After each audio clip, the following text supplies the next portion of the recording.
हाँ, जो भी दुश्मन है मेरे रजा का, जल रहा था जला है जलेगा। जो भी दुश्मन है मेरे रजा का, जल रहा था जला है जलेगा।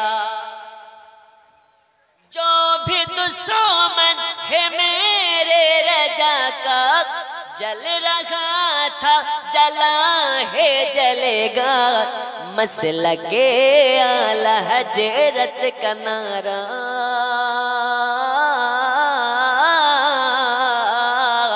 मसलके आला हजरत का नारा लग रहा था हमेशा लगेगा। जो भी दुश्मन है मेरे रजा का। বন্ধুরে আমার সোনা মানিকেরা, আল্লাহ তাআলা নিজেই নিজের হাবিবকে গাইড করলেন, সমস্ত জায়গাকে দেখালেন। আল্লাহ তাআলা নবীকে একটা জায়গা নয়, দুইটা জায়গা নয়, আল্লাহ তাআলা নিজের হাবিবকে 17টা জায়গা দেখিয়েছিলেন। কয়টা জায়গা? এখানে একটু মারিফত লুকিয়ে আছে, বলবো? বলি। অনেক আমাদের এলাকায় মুচ তুলে গাজায় টান মারা ফকির আছে না নাই? ওরা বলে আমরা মারিফতের সর্দার। ও মারিফতের ম বুঝে না, যে মুচ তুলে গাজায় টান মারে ও আর কি বুঝবে? কিছু বাউল এলাকায় আছে যারা লালন ফকিরের ভক্ত। এই বাউল বৈষ্ণব যারা আছে এরা মারিফতের নাকি ঠিকা নিয়ে বসে আছে। আরে মারিফতকে বোঝার জন্য কমপক্ষে মাদ্রাসাতে তাকে 15 বছর পড়তে হয়, আল্লাহর ওলি হতে হয় কামিল। আল্লাহর ওলি ছাড়া মারিফত বোঝা সহজ নয়। এখানে একটা হাকিকাত লুকিয়ে আছে, আপনাকে বলি। আল্লাহ তাআলা তার হাবিবকে 17টা জায়গা দেখালেন, তো নবীর মনটা খারাপ, মলিন, খুশি খুশি ভাব নবীর চেহারায় কিন্তু উঠছে না। আল্লাহর হাবিব সাল্লাল্লাহু আলাইহি ওয়াসাল্লামকে বললেন, ওগো নবীজি, আপনাকে এত সুন্দর সুন্দর জায়গা দেখানো হলো, তবু কেন আপনার মন খারাপ? ওগো নবীজি, আপনার মন কি খুশি হয়? খুশি হবে না? এত সুন্দর সুন্দর জায়গা দেখার পরেও আপনি কি আনন্দ উপভোগ করতে পারছেন না? আল্লাহর হাবিব বললেন, নবীজি, আল্লাহর হাবিব বললেন, আল্লাহ আপনার এত সুন্দর জায়গা দেখার পরে মন শান্তি হয়ে গেছে, প্রাণ ভরে গেছে, কলেজা জড়িয়ে গেছে, কিন্তু আমার মনটা খারাপ। এই কারণে এই 17টা জায়গা যদি আমার গুনাহগার উম্মতি দেখতে পেত, তাহলে আমি নবী আমি ধন্য হয়ে যেতাম।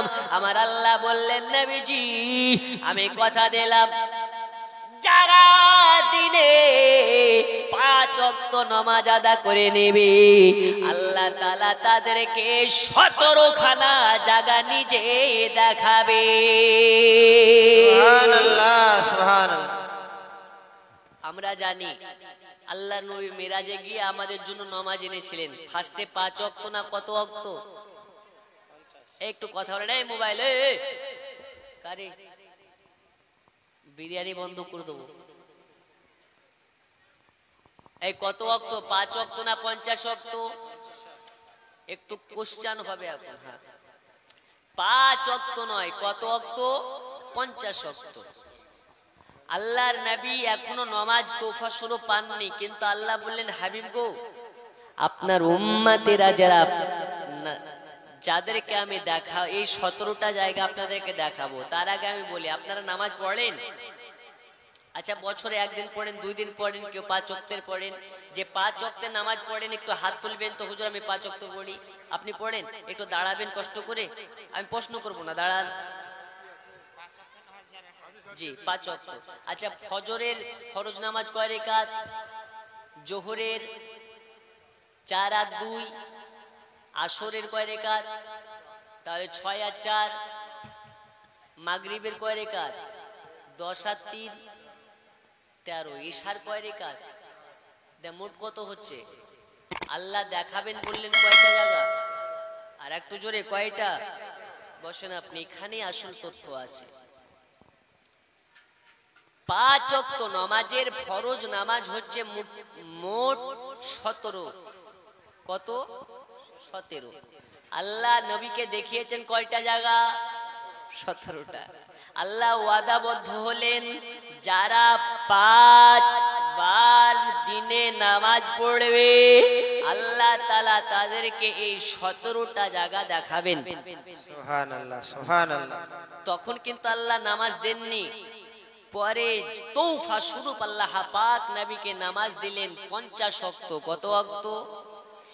এটা শুধুমাত্র এক ধরনের আপনাকে কি বলে, আল্লাহ পাক কি জন্য আল্লাহ প্রথমেই 5 ওয়াক্ত দিলেন না?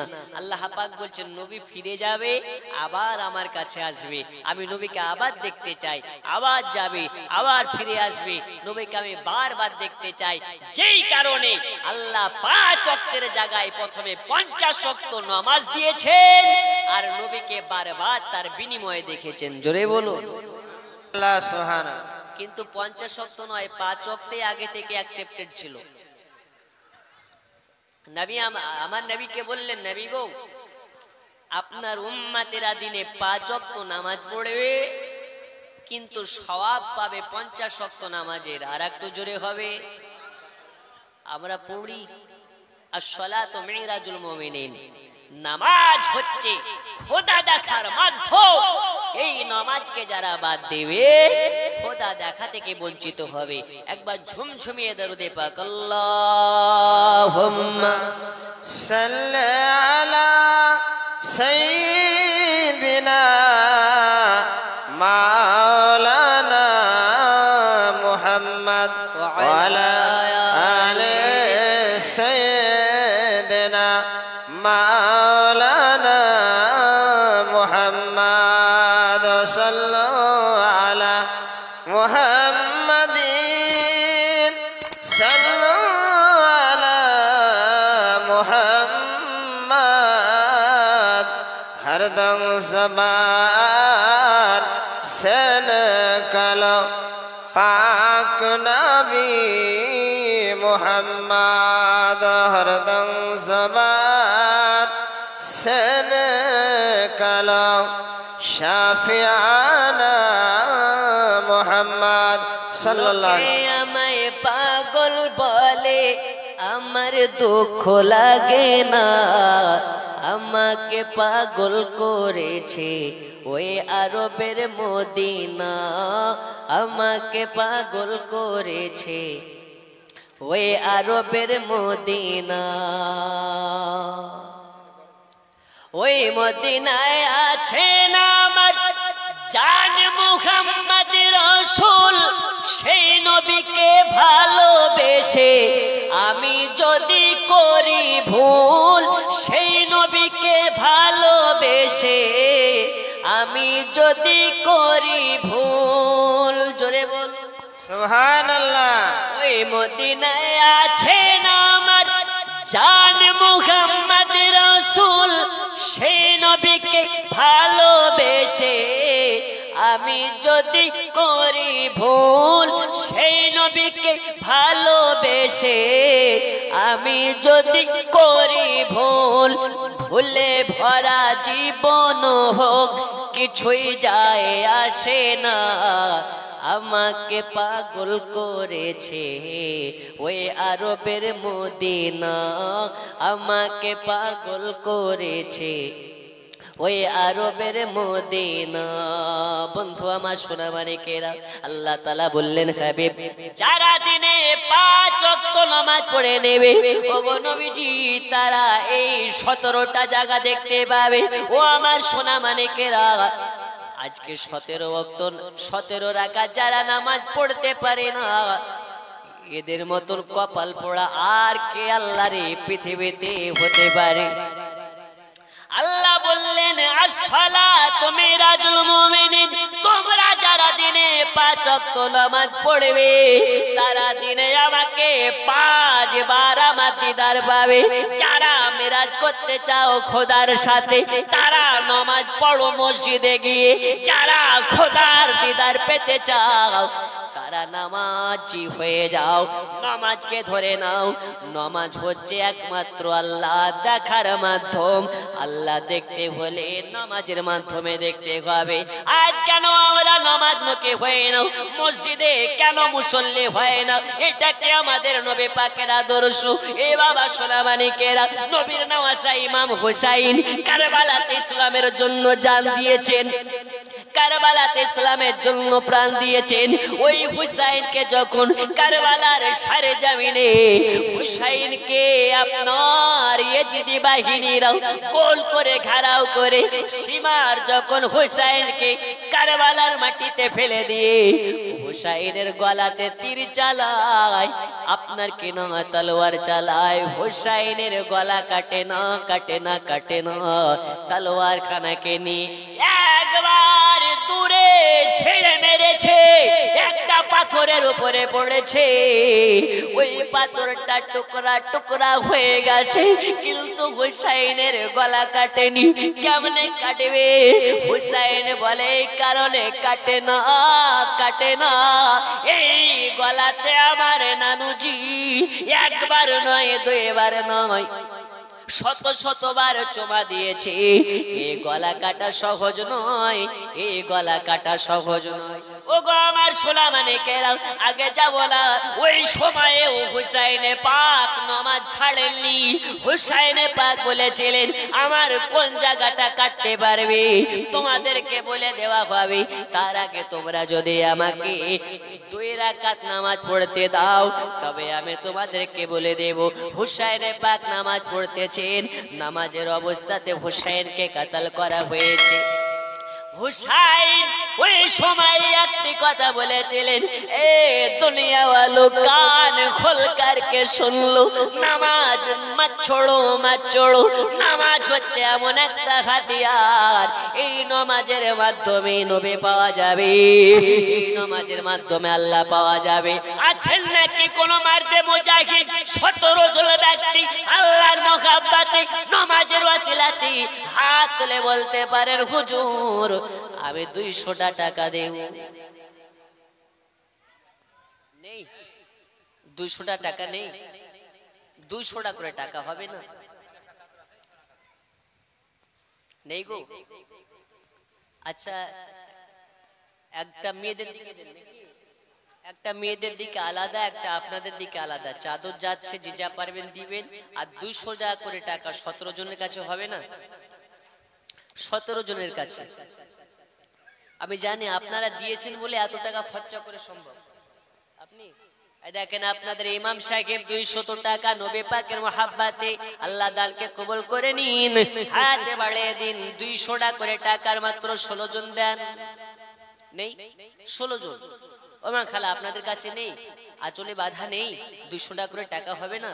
আল্লাহর কাছে দোয়া করবো আপনার ছেলে মাস্টার হবে, ডাক্তার হবে, ইঞ্জিনিয়ার হবে, ব্যারিস্টার হবে, মৌলবি হবে, বক্তা হবে।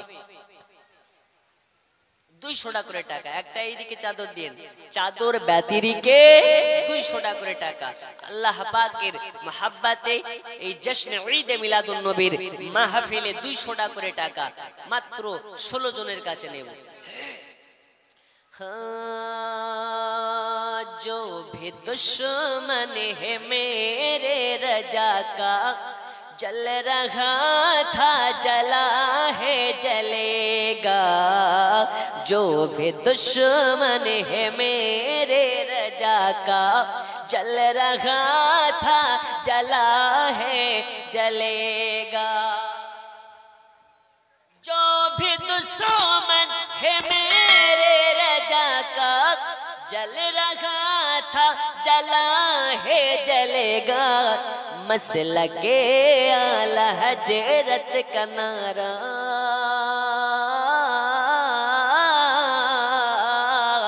मसलके आला हजरत का नारा लग रहा था हमेशा लगेगा, जो भी दुश्मन है मेरे रजा का। দেখেন একজন মা 200 টাকা আল্লাহ দানকে কবুল করে নিন। আচ্ছা যে যা পারবেন দেন, তাড়াতাড়ি করে দেন, 200-100 করে দেন, এক্ষুনি দোয়া হবে, দোয়ার পরে আর চা হবে না, একটু তাড়াতাড়ি করে দেন 200-100। দেখেন আর একজন 200 টাকা, দেখেন মা বলে 300 টাকা দিবে। আচ্ছা তো দেন 300 টাকা ঘুরে দেন, 300 টাকা ঘুরিয়ে নেবে, 200 টাকা দিয়ে আল্লাহ দানকে কবুল করে নিন। আল্লাহ তাআলা দানের ওয়াসিলাতে হায়াতে বাড়িয়ে দিন, মক্কা মদিনার হাজে বানিয়ে দিন। আল্লাহ তাআলা এই জশ্নে ঈদে মিলাদুন নবীতে যারা 1000 টাকা দান করেছে, 500 100 200 1 টাকা 2 টাকা যে যা দান করেছে, সকলের দানগুলোকে কবুল করে আল্লাহ তাআলা এদেরকে মুহাম্মাদের গোলাম বানিয়ে দিন। আল্লাহুম্মা আমিন। আগে যাব না, একটু তাড়াতাড়ি করে একটু এই চাদরটা ঘুরিয়ে দেন, তারপর ইনশাআল্লাহ দোয়া হবে। আচ্ছা বলুন তো, এই জশ্নে ঈদে মিলাদুন নবী আগামী বছর হবে না এই বছর শেষ? কিয়ামতের সকাল পর্যন্ত ঈদে মিলাদুন নবী থাকবে, বিনা দলিলে নসিবওয়ালারা পালন করবে। জোরে বলুন ইনশাআল্লাহ। আল্লাহ, আর একটু জোরে ইনশাআল্লাহ। আমাদের কোনো সমস্যা নেই, আমরা করবই। এখন এক শ্রেণীর আজকে একটা ফেসবুকে পোস্ট দেখলাম, আস্তাগফিরুল্লাহ, এত নোংরা ভাষায় সে পোস্টটা করেছে। হ্যালো, যে জশ্নে ঈদে মিলাদ, আসসালামু আলাইকুম ওয়া রাহমাতুল্লাহি ওয়া বারাকাতুহু। আব্বাজান এবং ভাইরা, ছোট ছোট কচি কচি বাচ্চারা, আমাদের চাদর যাচ্ছে, তোমরা 200 100 যে যা পারবা দিবা। মা এবং বোনেরা আপনারাও যে যা পারবেন দিবেন, অবশ্যই দিবেন, কেউ খালি ঘুরিয়ে দিবেন আমাদের চাদরটা। আসসালামু আলাইকুম ওয়া রাহমাতুল্লাহি ওয়া বারাকাতুহু। জি একটু দেন, যে যা পারবেন দেন। অনেক টাকা খরচ করেছেন, প্রায় 2 লক্ষ টাকা অতিক্রম করে আরো 30 থেকে 40 হাজার টাকা এক্সট্রা খরচা হয়েছে এই জালসাতে। আপনারা যদি না দেন তো কারা দেবে? আমি জানি এত টাকা খরচ আপনারাই করেন, যেখানে 2 লক্ষ টাকা আপনারা খরচ করতে পেরেছেন, আরো মুষ্টিমে 30 হাজার টাকাও আপনারাই করবেন ইনশাআল্লাহ তাআলা। বলুন ইনশাআল্লাহ। তো এই জশ্নে ঈদে মিলাদুন নবীর বিপক্ষে অনেক মৌলবী অনেক রকমের কথা বলতেছে, কিন্তু আমরা তাদের কথা শুনতে চাই না। ঈদে মিলাদুন নবী ছিল, চলছে, আগামীতেও থাকবে। বলুন ইনশাআল্লাহ। ইনশাআল্লাহ। কোন মা এমন কোন সন্তান জন্ম দেয়নি যে ঈদে মিলাদুন নবী হারাম কিংবা বেদাত এ দলিল দিতে পারে, কিন্তু ওরা শুধু ফেসবুক আর ইউটিউবে এসে বাজার গরম করতে পারে, দলিল দিতে পারে না। দেখবেন আমাদের পশ্চিম বাংলায় 2টো আনাড়ি বক্তা বেরিয়েছে। কয়টা? 2টো আনাড়ি বক্তা। একটা হচ্ছে গোপাল ভাঁড়ের মতন শরীরের গঠন, বর্ধমানে বাড়ি, ওর নাম হচ্ছে ইয়াসিন। আর একটা বারাসাত এলাকার গুটকা বিক্রেতা। আগে তার কাজ ছিল একটা দোকানে, সেই দোকানে গুটকার ঠিকাদার ছিল, গুটকা বিক্রি করতো, আর এখন আমাদেরকে গুটকাখোর বলে। যাই হোক, লজ্জার বিষয়। এই বারাসাতের মমতাজুল নামক একটা মৌলবী, সে ভিডিওতে প্রকাশ্য বলছে যে সৌদি থেকে আমি ঘুরে আসলাম, সৌদিতে কোন জায়গাতে বিশ্ব নবী দিবস পালন হচ্ছে না, আর পশ্চিমবঙ্গের কিছু কানা হুজুর আমাদের দেশে ঈদে মিলাদুন নবী পালন করছে। এরা পেল কোথায়? আরে গুটকা বিক্রেতা মমতাজুল, কান খুলে শুনে নাও, সৌদি আমাদের দলিল নয়, দলিল হচ্ছে শরিয়াতের কিতাব। কিতাব যদি দলিল দেয়, সৌদি কি করলো না করলো আমাদের দেখে লাভ আছে? এই জোরে বলুন, আছে? সৌদিতে যদি এখন মদের ফ্যাক্টরি করে, আমাদের দেশে মদের ফ্যাক্টরি করা জায়েজ হবে? সৌদিতে সিনেমা হল করেছে, তা আমাদের দেশে সিনেমা হল করা যায়? সৌদিতে যদি এখন কোন রকমের পতিতালয় করে, আমাদের দেশে পতিতালয় করা জায়েজ হবে?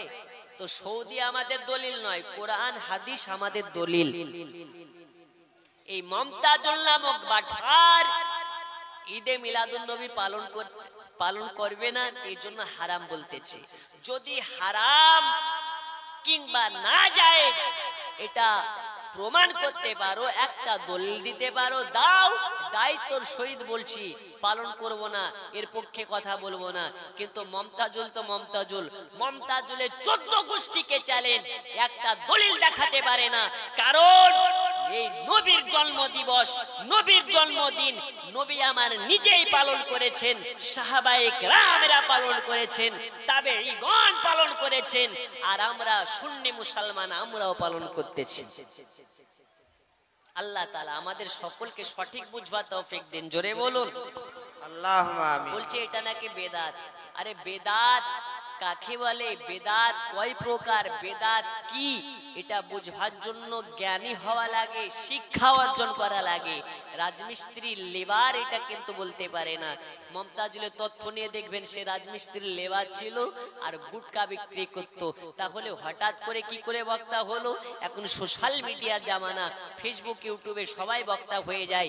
এজন্য বলি বক্তা দাওয়াত করবেন দেখে শুনে, যে আসলে এই সুন্নি না চুন্নি। যদি সুন্নি হয় দাওয়াত করবেন, আর যদি ওই রকম ঘুমটা শায়েখ পূজারি হয় ওদের থেকে বিরত থাকবেন। কারণ বর্তমান সময়ে সব থেকে বড় একটা ফিতনার নাম, সেই ফিতনাটা হচ্ছে কথিত আহলে হাদিস। এই আহলে হাদিস থেকে আমাদেরকে সাবধান থাকার প্রয়োজন আছে না নাই? আছে। এরা দেখবেন এই বুকের উপরে হাত বাঁধে, আমরা বাঁধি নাভির নিচে, ওরা বাঁধে হাত বুকের উপরে। আহলে হাদিস একটা এমন জাত যে করোনা ভাইরাস গিয়েছে, করোনা ভাইরাসের থেকেও মহা ভাইরাস, কলেরা ভাইরাসের থেকে মহা ভাইরাস, বড় বড় মহামারী ভাইরাসের থেকেও বড় ভাইরাস যদি কিছু থাকে সেইটা হচ্ছে বর্তমান সময়ের আহলে হাদিস।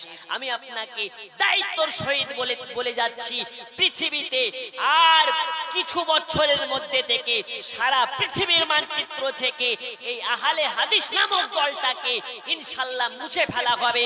কারণ জাতি জেনে গেছে এই আহলে হাদিস নামক যত শাহেক আছে এরা হচ্ছে ইহুদির দালাল, ডলারের কাছে এরা বিক্রি হয়ে গেছে। তাই বেদাত আর হারামের ঠিকা নিয়ে বসেছে। এই আহলে হাদিস থেকে সাবধানে থাকবেন। আল্লাহ তাআলা আমাদের সকলকে সঠিক বুঝবার এবং আমল করার তৌফিক দিন, জোরে বলুন আমিন। আগে যাবো না, দোয়া হবে। এই এসছে গো, দেন তাড়াতাড়ি দেন, এক্ষুনি দোয়া করে দেব, তারপরে ইনশাআল্লাহ তাআলা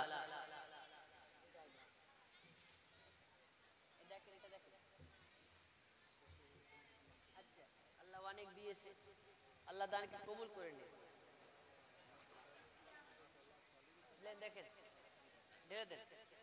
যে দোয়া হয়ে যাবে। যত কমিটির ভাইগালা আছেন সব সামনে চলে আসেন।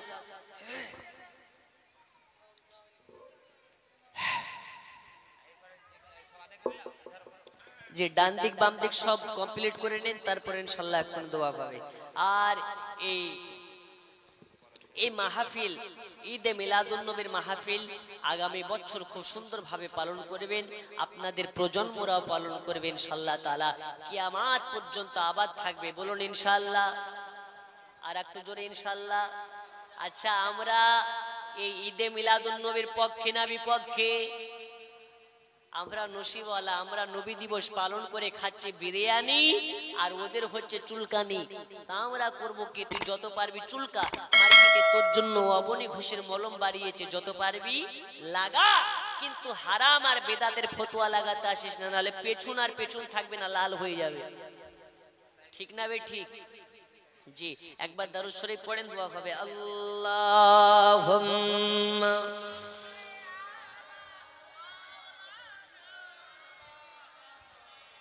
ওয়ালা আলি সাইয়্যিদিনা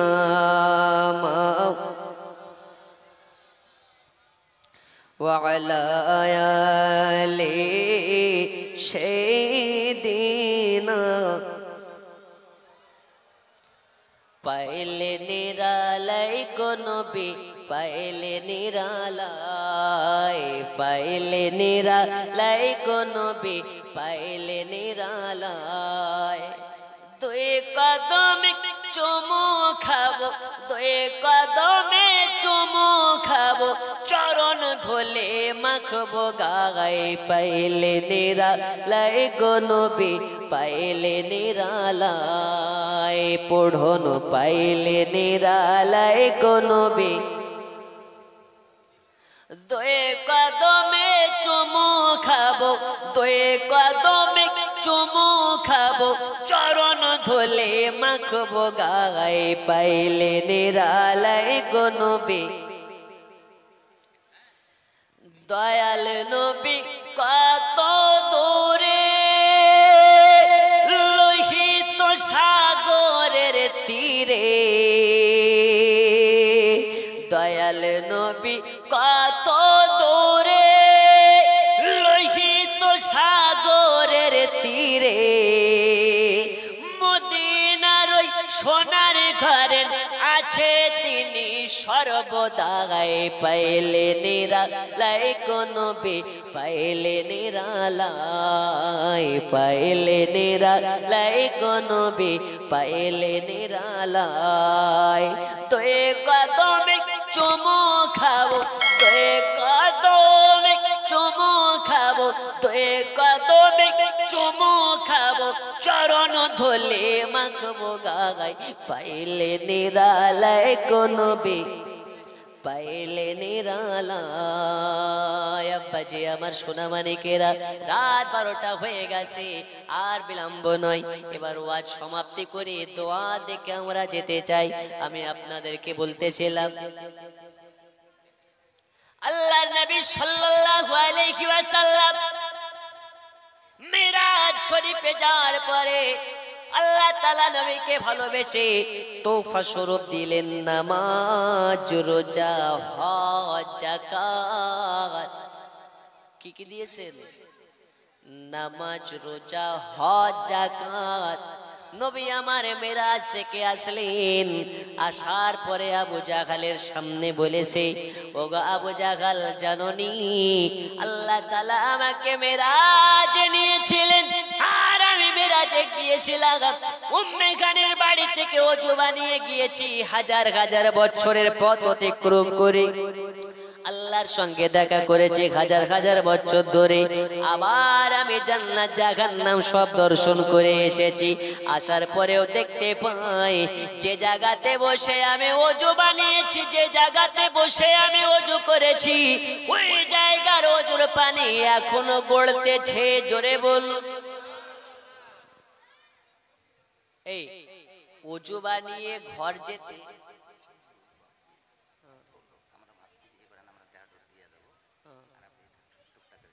কি দিয়ে যাবে না অক্র হয় না গ্যাঞ্জাম হবে না একদম হবে না এটা নিয়মের বিরুদ্ধে আপনি দোয়া হবে তারপর তোফা দেবেন আপনার এরা এইরকম ভাবে বসে থাকবে কেউ উঠবে না হ্যাঁ হবে এটা এইভাবে সব জায়গাতে হয় দেখেন তোফা নেওয়ার জন্য কেউ উঠবেন না আমি বলি তোফার জন্য কেউ দাঁড়াবেন না কমিটির ব্যবস্থা আছে তারা আপনাদের জায়গাতে পৌঁছে দেবে এটা ভাবিয়েন না যে কাটমানি খাওয়ার এখানে কেউ লোক নাই চাপ নেই বিরিয়ানি যার যেটা ভাগ আপনার কাছে পৌঁছে যাবে ভাগ দেওয়ার জন্য কেউ নাই চুপচাপ বসে থাকবেন উঠার প্রয়োজন নাই বলুন ইনশাআল্লাহ আর আওয়াজ করবেন না আমরা এসেছি কার মোহাব্বতে আল্লাহর নবীর মোহাব্বতে তাই আদব রুখে আদব বজায় রেখে আজকের শান্তভাবে মাহফিল যেন সমাপ্ত হয়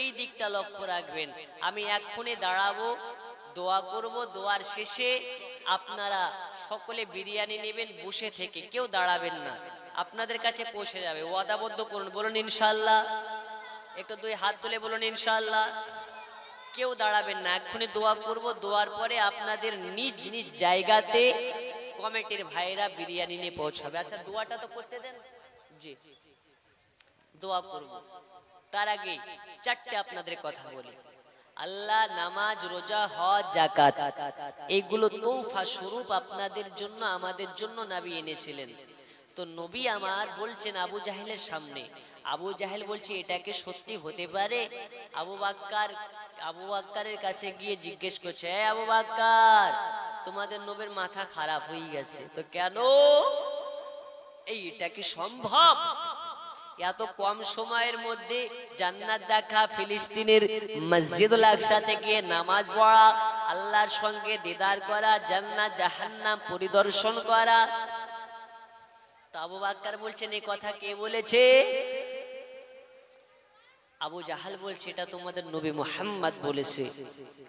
আবু বকর বলে আল্লাহর কসম করে বলি, দয়াল নবী আমার যদি এই কথা বলে থাকে, নবী আমার মিথ্যা বলেননি, বেশক এটাই সত্য বলেছে। জোরে বলো সুবহানাল্লাহ, সুবহানাল্লাহ। নবী আমার বলছেন আবু বকর আজ থেকে তুমি সিদ্দিক আকবর, তুমি যেটা বলেছো মিথ্যা বলনি, সত্য বলেছো। আজ থেকে তুমি শুধু আবু বকর নয়, তুমি আজ থেকে সিদ্দিক আকবর, সত্যবাদীর বাপ। বলুন সুবহানাল্লাহ, সুবহানাল্লাহ, সুবহানাল্লাহ। ওই রকম ভাবে আমরা জানো মৃত্যুর আগা পর্যন্ত খাঁটি মুমিন মুসলমান হয়ে মারা যেতে পারে। বলুন আমিন। আমি আগে যাব না, এখনো দোয়া করব। মা খালা যারা আপনারা ওই খতম পড়েছেন, মনে মনে নিয়াত করবেন কার নামে বক্সাবেন, ওটাই শ্রেয়, আমাকে বলার দরকার নেই। আর বিশেষ করে আমার হ্যাম্বিল গালা করে বাবু, হ্যাম্বিল গালা কই, হ্যাম্বিল গুলো কই,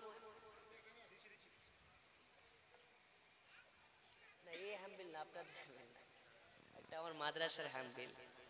জি, আমি মৌলানা আবু তাহির রিজভী, আপনাদের দোয়াতে আপনাদের ভালোবাসাতে একটা মাদ্রাসা করেছি। সেই মাদ্রাসার নাম হচ্ছে গাউসিয়া রাজবিয়া মাদ্রাসাতুল তাহিরিয়া। এই মাদ্রাসার একটা ব্যবস্থাপনা আপনাকে বলি, আবাসিক ইসলামিক প্রতিষ্ঠান মানে মাদ্রাসা। এখন মাদ্রাসা নিয়ে মানুষের মগজ অন্যরকম হয়ে গেছে, দৃষ্টিভঙ্গি অন্যরকম। মাদ্রাসা মানে পরের বাড়ি ভিক্ষা করা, এরকম আছে না নেই? মনে হয় পরের বাড়ি খাওয়া।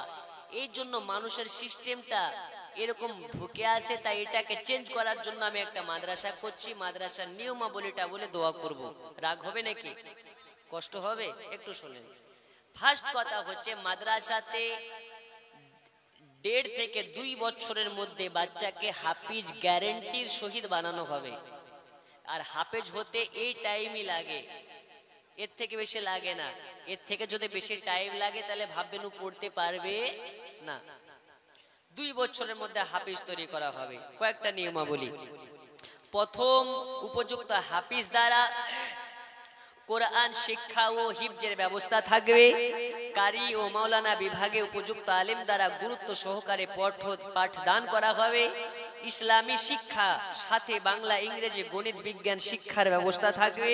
প্রত্যেক ছাত্রকে কম্পিউটার শিক্ষা প্রশিক্ষণ দেওয়া হবে এবং তার সঙ্গে টেকনোলজি শিক্ষা এবং হাতের কিছু কাজ শেখানো হবে। মাদ্রাসাতে পড়তে পড়তে অনেকে পড়ে না, তারপরে কেরালাতে কাজ করতে যায়, আছে না নাই? আছে। ওকে যেন কেরালাতে কাজ করতে না যেতে হয়, দেশেই যেন টেলারিং কাজ করতে পারে এবং কম্পিউটারে কাজ যদি শিখতে পারে, যেমন ওয়েবসাইট বানানো, প্লে স্টোরের অ্যাপস বানানো ইত্যাদি ইত্যাদি নানান রকম এইসব অনলাইন ডিজিটাল কাজগুলো যেন করতে পারে, সেই ব্যবস্থা মাদ্রাসায় থাকবে।